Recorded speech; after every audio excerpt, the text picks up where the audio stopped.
Good evening. Good evening. No need for a PA system tonight, correct? What? Huh? As they say, what's the old saying? Nothing's more important than education. If you think education is expensive, try ignorance. Yes. We have a great school system here in East Long Meadow, I think. I have my name on a brick. Chris has a name on her. In Franchero Way? Class of 80, I'm 82, My kids, her son. and my son was 79. Oh, there you go. Yeah. We have some fine graduates here. Go Spartans. I went through the school system myself from grade 1, I guess kindergarten 2 at one of our churches. And I told Gordon I could remember every single one of my teachers. They have such a great impact on us. Many times we don't realize how much they do affect us Yes. and encourage us. So thank you for continuing that tradition. Yeah. I was walking down the Teachers Hall of Fame hallway near Gordon's office last week. I was looking at the fine pictures. I recognized most of these people that I had before. Some had aged from the time I was a student, but there was McCormick there, my math teacher, Mazzarello. Artists. A lot of different teachers were there. We're talking about John Courtney. He's still with the school system. I think I had him, he said I had him in 7th or 8th grade at Berkshire, and he would call us all by Mr. or Miss. Yeah. Never a first name. We were so intimidated by him. I talked to him a few years ago and he said, I was as scared of you as you're as scared of me. When I was first year's teacher. But we didn't know that for sure. And he's still working at the high school in certain capacities. So it's great to see some of the pictures of the teachers up there in the hall. Well, tonight we have Gordon Smith, Superintendent of East Long Meadow Schools. He's in his 9th year as Superintendent of Schools here. 9 years. I should be applauding all of you. It's your support that keeps me in the role. It's his 27th year in education. Before his education field, he worked as a paper salesman and marketing in New York City. Wow. He'll probably give us a little history on why he was in New York City. I'm not sure where he grew up, but he can let us know about that. He was at the Ludlow school system also, principal at the high school for 6 years. Prior to that, he was assistant principal of East Long Meadow High School. Found his way back to us. He's had experience teaching in the middle and high school levels, and he's worked in 4 different school systems over his career. So please give a long, large, loud Lions welcome for Gordon Smith.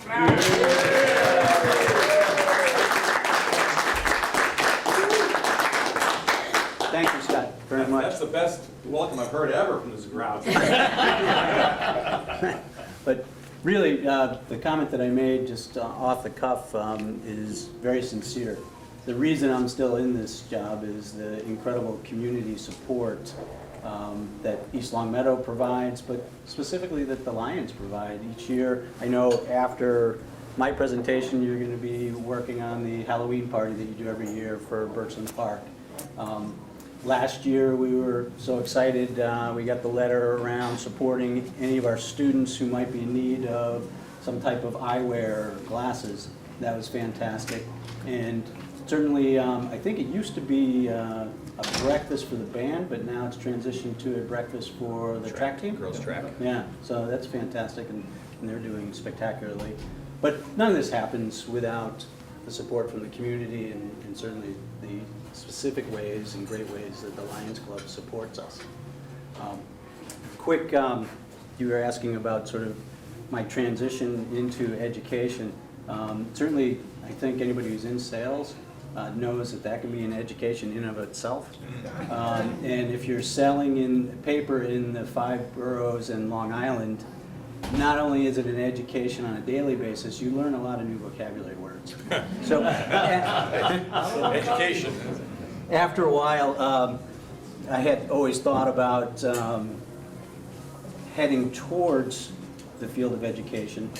And so I I was in the New York area, but the plant I was working for was in Meriden, Connecticut. So Midway was Fairfield University. So I started taking courses there at night in education. And one of the assignments that I was given in one of the first courses was to do a case study on a child. I went to the professor after and I said, either in New York City or the 5 boroughs or up at a plant in Meriden, Connecticut. I'm not married, I don't have children, I'm not sure how I'm going to accomplish this.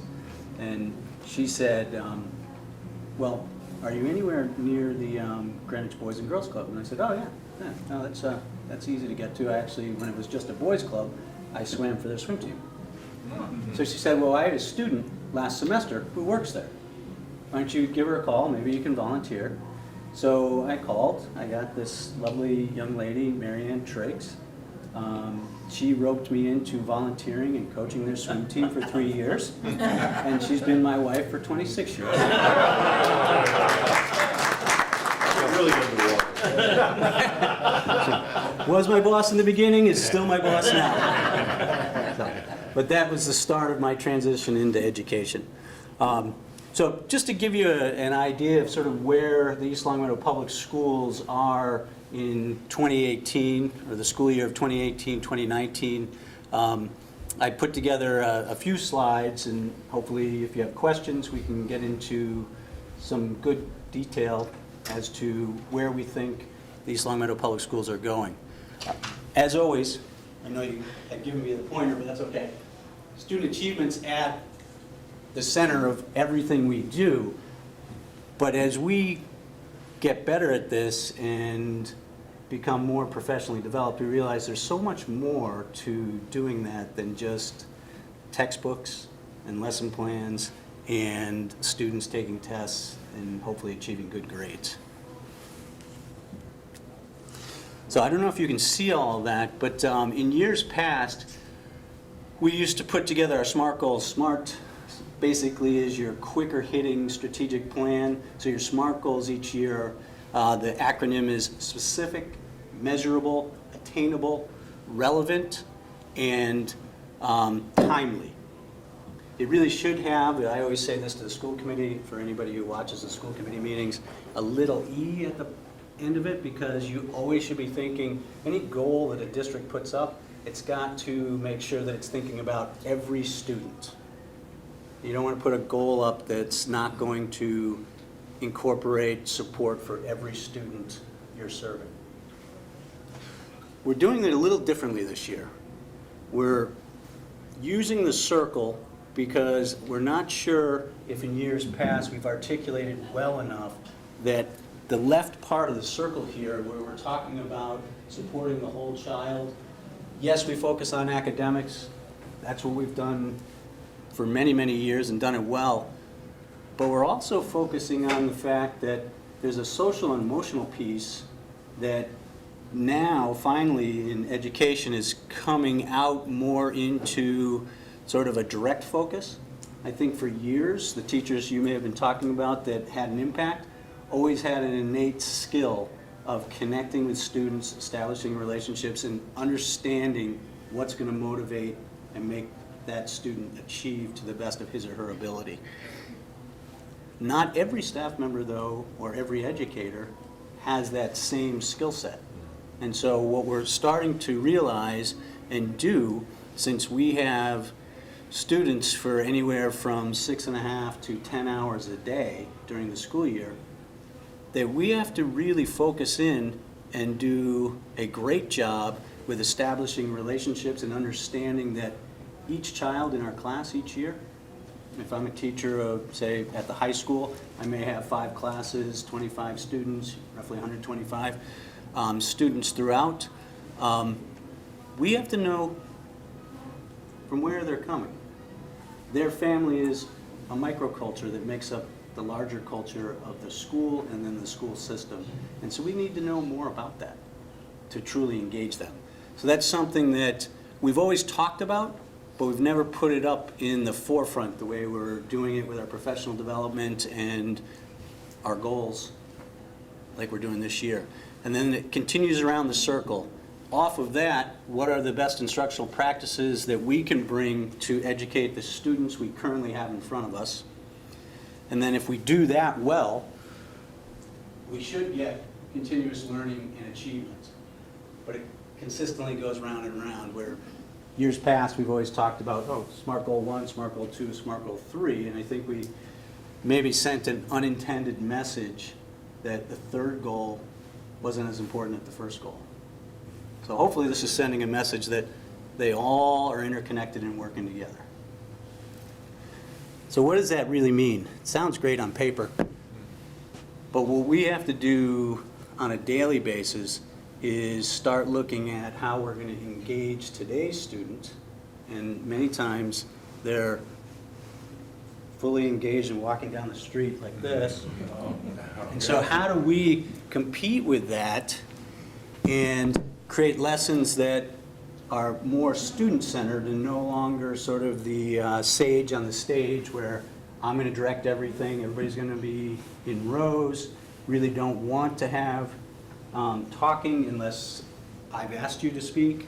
Now it's about how do we focus on them and start to facilitate and help them build skills, not only academically, but also socially.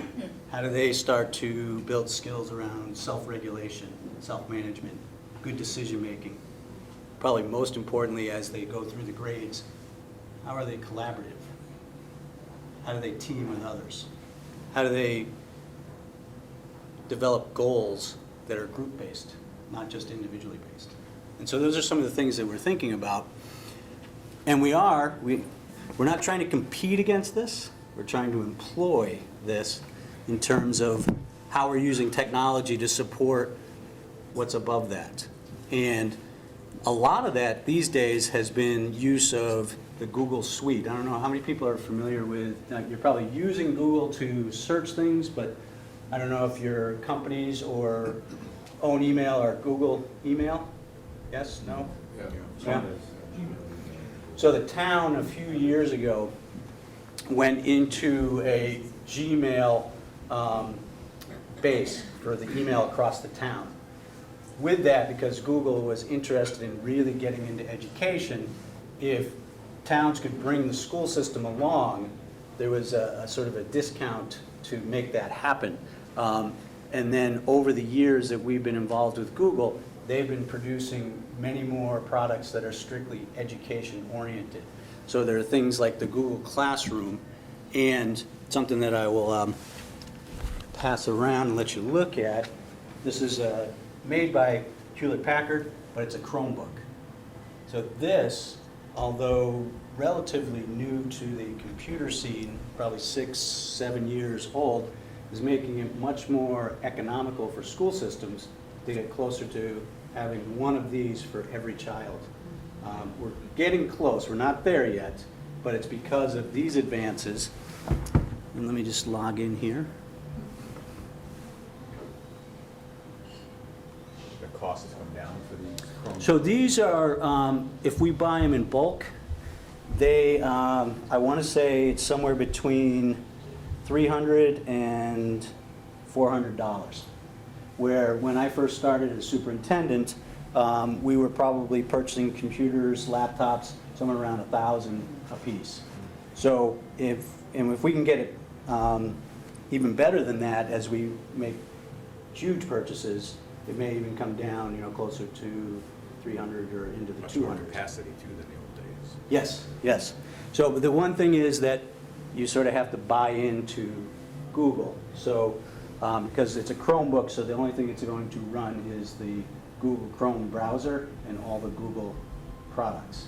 But that piece, in terms of Google Classroom, is free for our teachers to use and organize. And what it starts to do is it breaks down the classroom wall, so to speak, in that there are things that they can do now with their students at home. The student could be writing a paper, and if they're using Google Docs, because all our students have an East Long Meadow Google account, they can ask a question of the teacher, and not every night, the teacher may be up when they're up. It actually works very well. It does. And they also can start to collaborate if it's a group project. Such as this is on Google Slides, were I doing this with other members of the leadership team of ELPS, I would have shared it out so that they can give me feedback, they can add things, such as November 5th, we're going to be showing all our academic data, MCAS data, and then overall SMART goals for all the schools and the district to the school committee. That's shared out right now just as in a draft form with 13 members of the ELPS leadership team. So they're adding slides, they're adding things that they're going to say, specific to the elementary schools or specific to the middle school or specific to the high school. So let me open this up for you so you can just pass it around.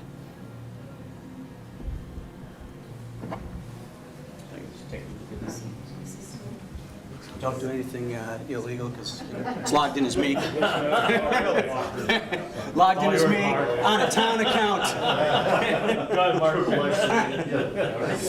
Don't do anything bad. One of the things as we get into this, and you may have heard this acronym down here, sort of STEAM learning. It's, yes, you want to continue down the road of technology and science and math, and we want to do that, but we never want to lose track of art and creativity. So we're doing much more around how do we lesson plan where we start to combine content areas. And actually I was at the middle school today and we were doing what we call walkarounds. And so the teachers who have prep periods, they schedule this ahead of time, but they meet quickly with the principal and assistant principal. They look at who's teaching during that period, and then they go out and they're basically in the class observing for about 10 to 12 minutes, maybe engaging with some of the students, finding out what's going on. And when we come back after visiting, say, 2 or 3 classes for that 10 to 12 minutes, we're sharing out what type of instructional strategies and what type of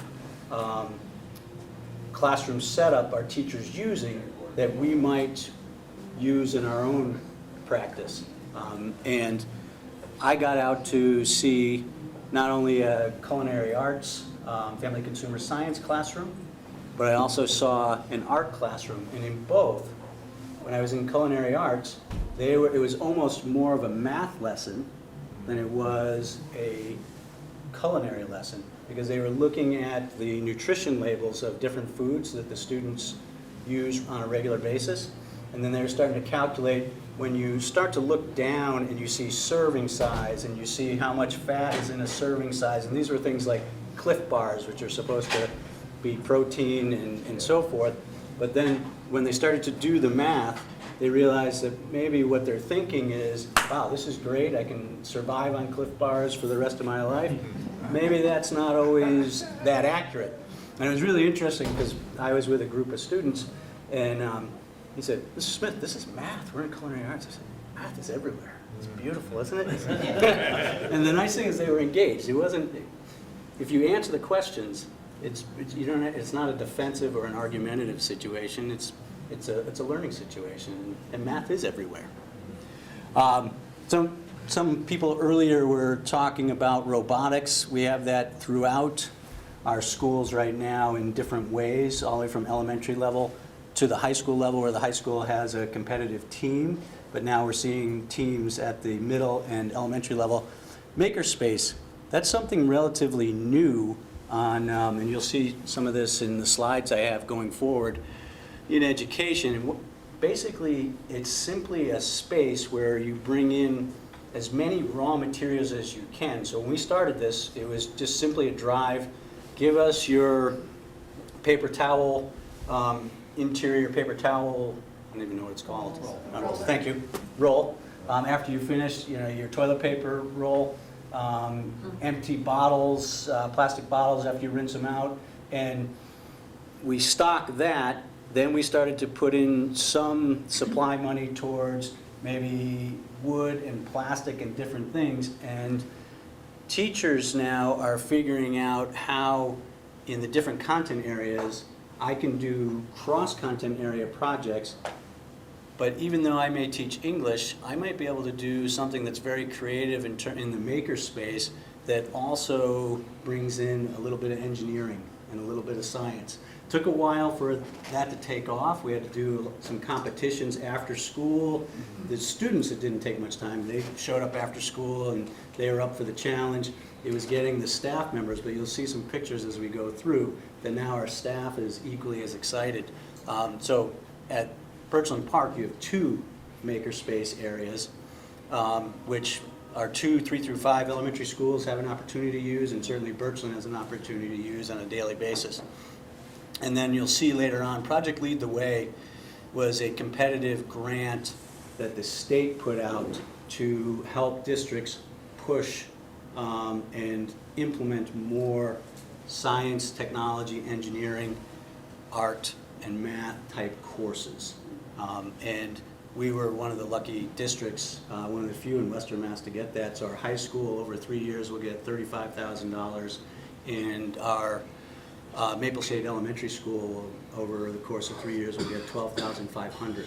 And that will enable us to have teacher professional development, purchase a certain amount of supplies, and at the high school level, they will start to implement, as part of the grant, they have to implement specific courses.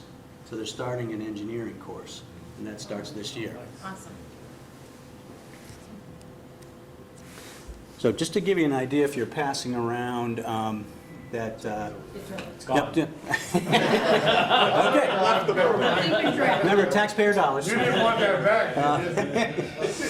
So as we do this, we have to not only support the teachers, because there's always a fear that one of the things that I always talk about as I'm talking with staff is that we really need to partner with our students, and probably more so today than ever before, because students are fearless of technology. Yep.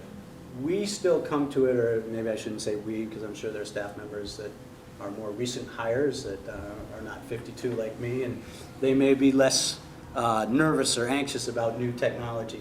But I still come to new things with a little bit of anxiety. Oh my gosh, am I going to mess something up? Am I going to do this right? But students don't have that. What we need to provide for students is a structure and a way to do this, as we were talking about decision making, make good decisions not only socially as you're interacting with your peers, but also as you're using technology. And we have to give professional development to staff. And so one way we're doing it is we introduced a new position, which is a licensed position that's a instructional technology specialist. And we have one right now at the high school. And a big reason that we need to have someone help teach students and teachers is the state launched all new digital literacy and computer science standards that go K through 12. Yeah, that's what we said. Yeah. And so what does that mean? Well, as we start to... Before I spill water on it. Thank you.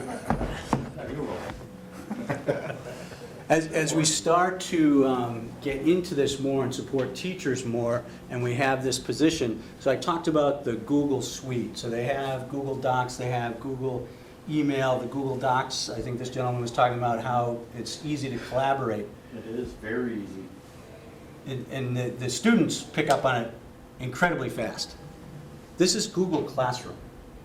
So many of our teachers set this up for their courses with their students. This one actually is the instructional technology specialist at the high school setting it up for the faculty. So basically what he's doing, his name is Jeff Zilch, and this is a way for him to communicate with anybody who wants to join that Google Classroom where he may be offering certain hints. He's calling them tech cafes. And so Tech Cafe number 6 happened on October 10th, and it was a 30-minute session where he is showing them certain things that they can do with the technology we already have in our schools.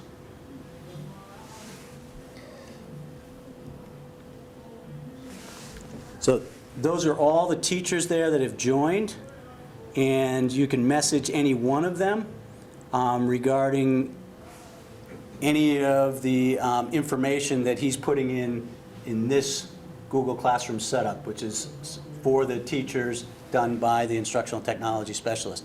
If this were a classroom for students, those would all be students, and then teachers would set up where they would post homework or assignments, or you can set up quizzes here or pre-quizzes, so that a lot of teachers now are doing what they call a flipped classroom. So what they're doing is trying to put something online that allows the students to go through a lot of what we used to call sort of your new information or your mini lesson before you get to the active practice on a new skill. If they can cover some of that with some of the at-home work that students are doing, then they actually can do more facilitation and less sage on the stage type presentation, so that they're working with students and seeing, okay, where are you making the errors, or, you know, how are you doing this in a different way that maybe you can show this person over here who is struggling with that math problem. And if you're anything like our family, you avoid a lot of arguments about how to do math at the dinner table if you can do this and have more of the practice time in the classroom. I've found that through my 40s, I know very little when it comes to my children's homework, because they tell me, no, that's the wrong way. I don't know if you've ever had those conversations, but it was amazing how I knew less and less as they got further in school, at least in their minds. Now that two have graduated college and one's in college, they're saying, you know, Dad, actually, you knew a little bit more than I gave you credit for. It's nice that it comes around. Pretty soon they'll know far more. Right? You thought you knew. Yeah. I apologize. I lost my.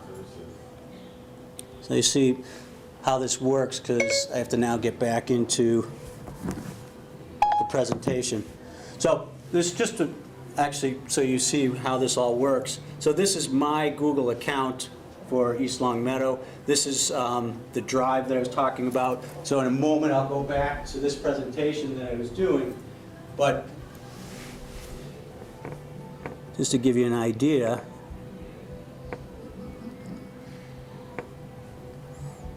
so that's the district leadership team, and so we have, at any time, the principals, assistant principals, and directors that are on the leadership team, you know, if they want to go back to a leadership team meeting agenda from 2016, 2017, it's right in here. That's your share button right there. So tomorrow we have a leadership team meeting. If they go into the 2018, 2019 leadership team agendas right here, they'll see that agenda in there. Mostly finished, but they'll see it in there. I have to finish it after this presentation.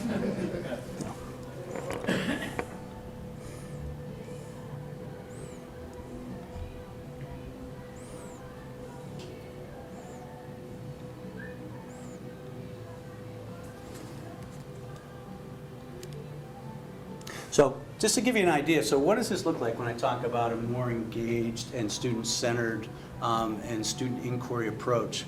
So it means that we're using things like the makerspace. So this is the makerspace, one of the two makerspace classrooms at the middle school, and they took basically one of the computer rooms that was set up for desktop computers, which we no longer are using, and they reconditioned the space and brought in some tables that we already had, where you can now roll out a huge piece of paper, as these ladies are doing right here. We have all that material behind them on pegboards. They have tools that they can use depending on what the project is. In the other makerspace, we have a laser cutter, so these students are setting it up It was sort of a holiday theme, so that's our teacher right there. But he's facilitating. They're actually setting it up to do the laser cutting. This is one of our classrooms. These students are hamming it up a little bit. It's not always this comfortable, but basically our classrooms are shifting away from those rows of desks, and we're trying to buy furniture that's flexible and can move around. In this case, which is a smaller classroom, they have an area where they can do some individual work, and as I said, they're kind of hamming it up because they all have their computers out, they got their feet up, listening to some nice music, getting into that learning mode, but that was more for the picture. But it's amazing how this furniture gets deployed in different ways in the classrooms. If you have a chance, come over and take a look. The middle school does a really great job with changing this up, but all our schools are starting to get into this flexible furniture and allowing students to sort of establish a learning space where they're going to feel most engaged and most productive and safe. This is TOP was a town hall meeting that was put on by our high school students, so you have both local and state politicians across the board there. You have some town council members, school committee members, state senators, state representative. And so it was about an hour meeting where students were posing the questions to the local politicians. Gentleman here is asking a question in that same event. I don't know if you can see this here. Anybody see that? It looks like goggles. That's virtual reality. Yeah. So that's just starting to come in to our schools, and it's amazing. I watched the social studies department, again, our instructional technology specialist was giving all content areas. He did one of his tech cafes on how to use this and how could you use it in your content area. And so I watched him work with the social studies department, and they can take tours of, Washington, D.C. They can go to the Liberty Bell in Philadelphia. It's amazing. And it's funny watching the teachers because they're walking around like this and you have to guide them. But the students are much more quick at picking it up, and it's really sort of transcending how we think about our lesson plans. It's pretty incredible. This here looks a little bit more traditional, but if you can see these desks, that's, and they're also in the other picture, that's some of the flexible seating. So as we purchase different pieces of furniture, classroom furniture, we're going toward that type of furniture where you can consistently recreate your room.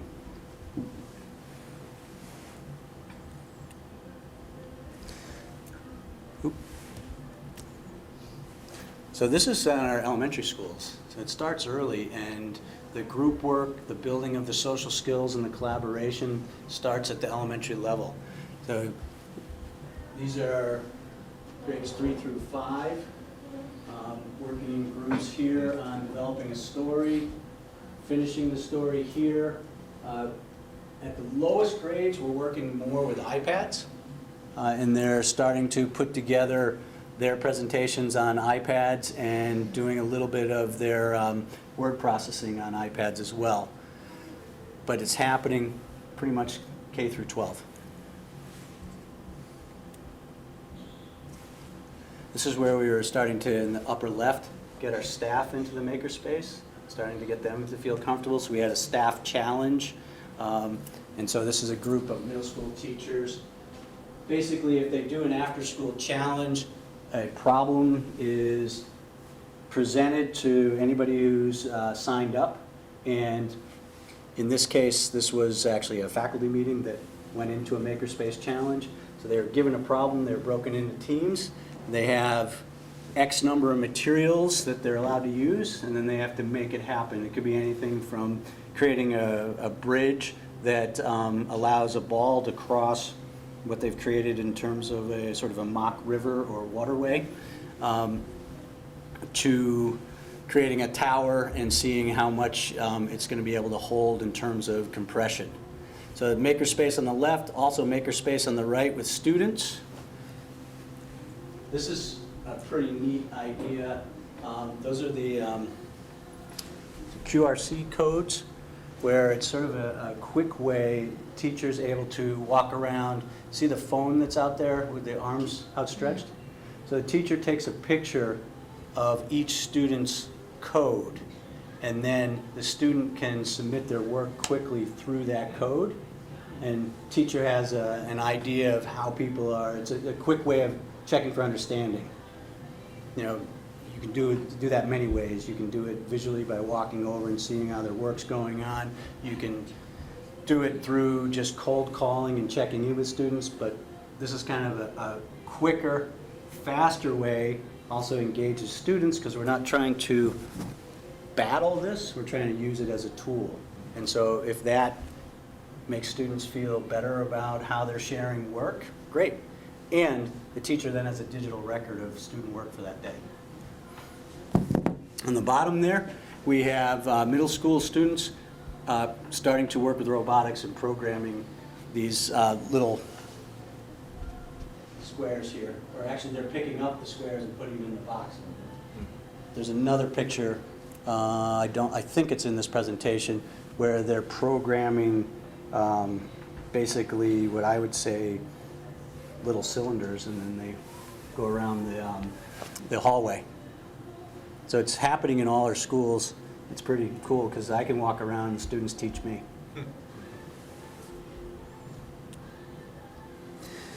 This is a little bit more sort of old school technology, but it's using your space and building your collaborative skills. And so on the floor there, they have the outline and tape of a story map. And so they've read the story, and now they're working to map it out. Exposition, rising action, and so forth as they go through that story and break it down. So they're working together to create a story map that they would then present when they're finished with that activity.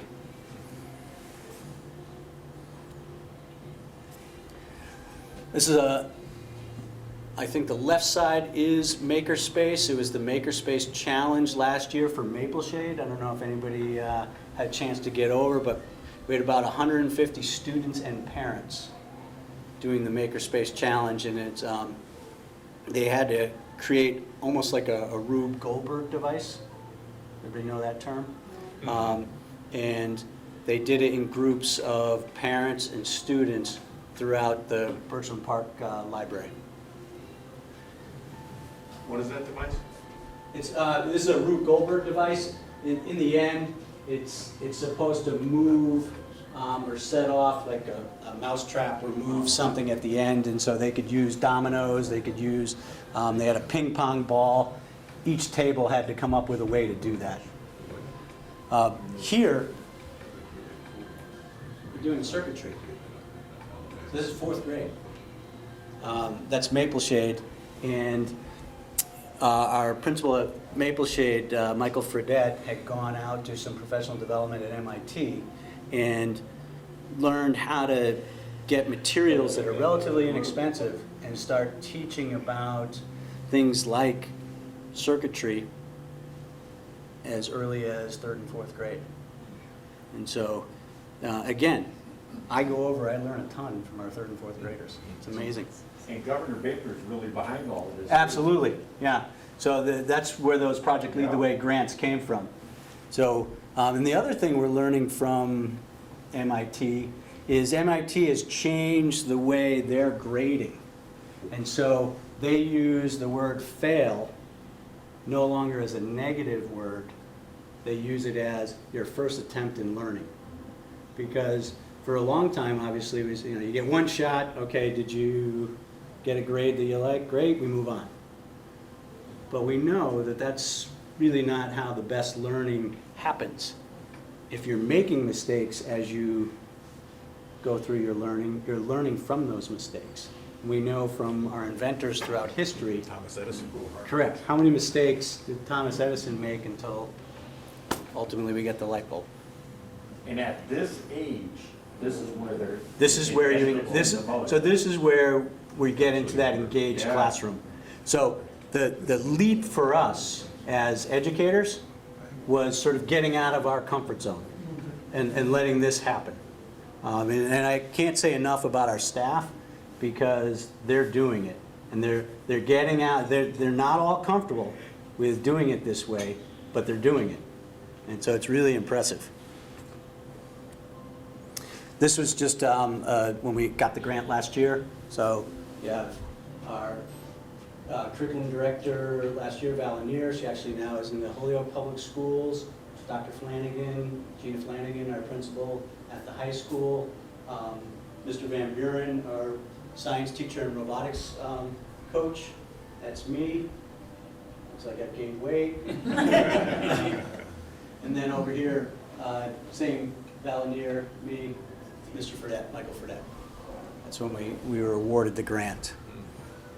And so a lot of that, obviously, we talked at the start of this presentation how really none of this happens without the community support. And East Longmeadow has been incredible in supporting education throughout not just my tenure, but throughout time, really. But even there, things are going so fast and cost a lot of money that if we can go out and get competitive grants, such as the governor's offering, then we should do that, and we are doing that. And it doesn't end just with our students. So these are family events or parent events that we put on each year. This was at Meadowbrook. This may have been one of their character assemblies where each month they're looking at a different character trait, whether it be courage or empathy, and establishing what does that mean and what does that look like in practice. And then often what they'll do is they'll invite, when they did courage, they invited local veterans back to speak and speak about courage after the students had discussions in their classrooms around courage. What does that mean? What does that look like at Meadowbrook? And then it was really, that was a pretty incredible assembly, because then they presented huge thank you cards to the veterans after they spoke and shared their story.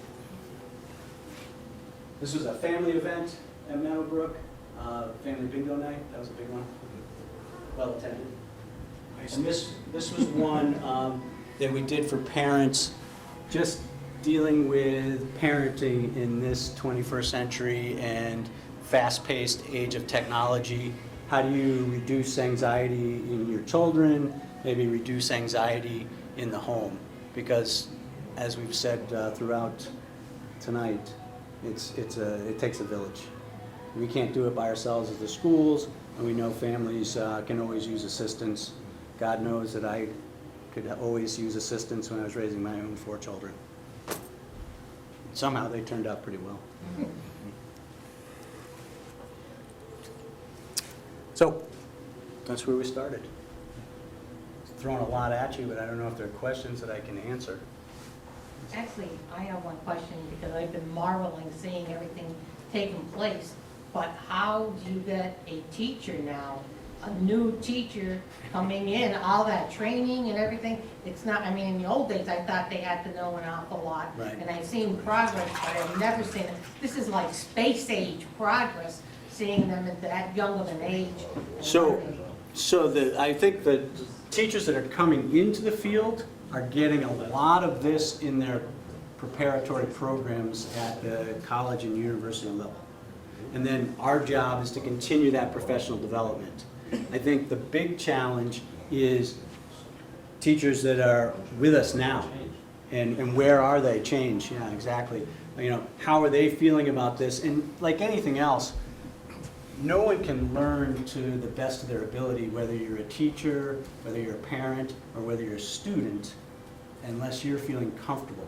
So that's the big challenge, and one of the reasons why we've sort of changed up how we're looking at our goals and how we're presenting them, because we want to do that for students, put them into that safe zone, so to speak. We also want to do it for staff. So I alluded to the walk-arounds that I was involved in today at the middle school. That's not a gotcha, but 9 years ago when I started, that's how teachers saw the superintendent kind of walking around, that, oh my gosh, he's looking for something, you know, it's gonna be a gotcha, somehow I'm gonna be called into the principal's office. And that's not what it's about. It's more about how do we share what we're doing that's working with students and spread that to other classrooms. It's very similar to medical rounds, if you know that from a hospital or medical model, where you're learning, the teaching hospitals, same kind of idea. And one thing, I just want to compliment the teachers that you have, because looking over the applications for scholarships and stuff, it's amazing what these students have been able to do. Yes. And Their resumes I are can't incredible. imagine now what they're gonna be able to do when they've done, exceeded abundantly above and beyond. So we do have excellent teachers in there. Well, thank you. So I think so. Pass that on, yeah. It's nice to hear others think so as well. Yes? Question for you. Sure. The Chromebook, does that replace a lot of the books? I remember, my daughter's almost 30 years old, but when Mhm. she was in high school, she had a 40-pound rucksack. Yeah, on her it's back and forth to school. horrendous. My youngest is a senior in high school, and she's carrying fewer, and I don't know if that's because people are giving fewer, or whether she's just not bringing them home, but that's another story. One brought home 40 pounds, the other one brought home one book a night. So it's replacing a lot of the straight-up textbook, but textbook publishers are very good at adapting. And so if we feel that, our curriculum is supported best by X, what used to be a textbook, now it might be sort of an online connection in addition to a textbook. And so what teachers will do, if that's what we go with, one, we have to buy licenses for the students, and so that's how they make their money. We would buy maybe a classroom set of the text and use the online both in school and out of school. Do they bring the Chromebooks home? We are trying to get there. That's where we want to go. Right now, at our 3 through 5 schools, we're close to having a Chromebook per student. They're not going home, but they're available, so if Gordon Smith wants to use Chromebooks every day, I can. We're not there yet with our high school and middle school, but we're getting closer. That's where we need to go. So we work very closely on a daily basis with our information technology department, and we're putting a plan together. We've been putting it together for the last 2 years as how can we get there, and what does that investment and budgeting look like. And what we're trying to do is, we talked about athletic fees over here. The trend in education unfortunately has been, oh, just do another fee. So if you look across Massachusetts, there are schools that have athletic fees, which have been around for quite a while. They may have an activity fee on top of that. So if you're doing sports, but then you're also getting involved in the debate team, that might be a fee. We don't do that, by the way. We do the athletic fee, but not the activity fee. They also have technology fees, and we're trying to avoid that. We want to do something that's going to be cost-efficient, work to do a lot of the things we've been talking about, and is going to be durable.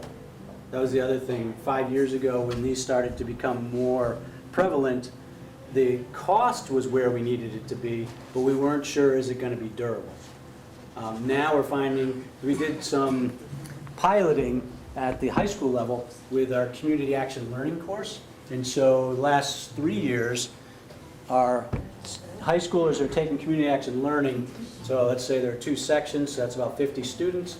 They were taking them home, and they could use them in all their classes, but specifically we wanted to outfit them with something that was mobile that they could use as the whole idea of the course is once they start to build skill sets of how to work with the general public and different departments in town or in the state, then they're going to develop an idea of what is a local issue or problem that I can possibly help start the solution, or for which I can help start the solution, working with others.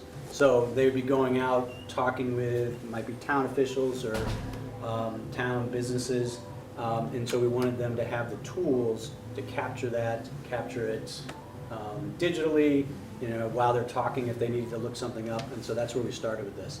And it was successful there. Now we're trying to scale it to a full school system model. Now, what you just showed us is basically our high schools, and our school system is pretty high up there from what I thought of our school system. I think it is. What about the surrounding schools? Are we above them? Are we equal to them? Are they doing So- the same program? So if, it depends on what you're looking at. If you're looking up straight state assessment or the MCAS, okay, well, do you want me to start there or no? Well, is MCAS still around? Are they still Yeah, doing it? MCAS is still around. So as we move to looking at different things as to how we're measuring student learning and success, it may come in different ways. That's something that our leadership team's looking at. I was talking about MIT, first attempt in learning, fail. No longer sort of that negative connotation, but no, that's your first attempt. Let's keep going, let's build on that.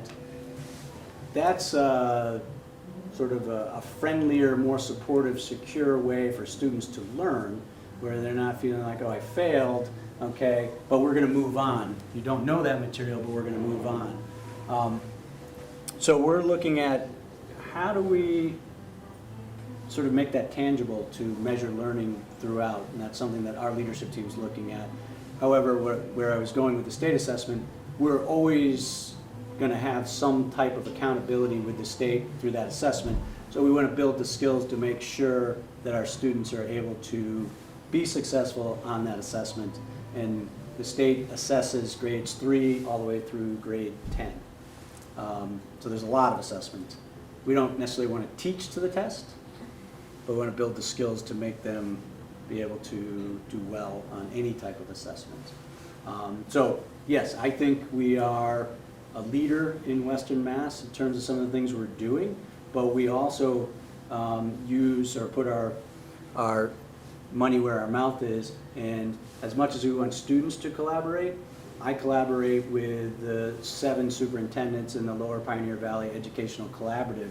We're all part of one collaborative, and if Longmeadow or Hampton-Wilbraham is doing something that's looks pretty cool, I try to find out more about that. We try to partner on things. A lot of times we'll do professional development together. And so, I think we take the lead on many things, but I also know that the other districts take the lead on other things.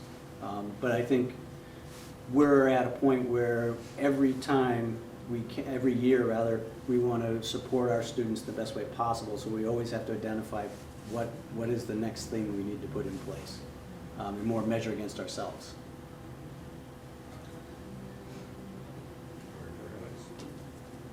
Other questions? Very good, thank you. All right.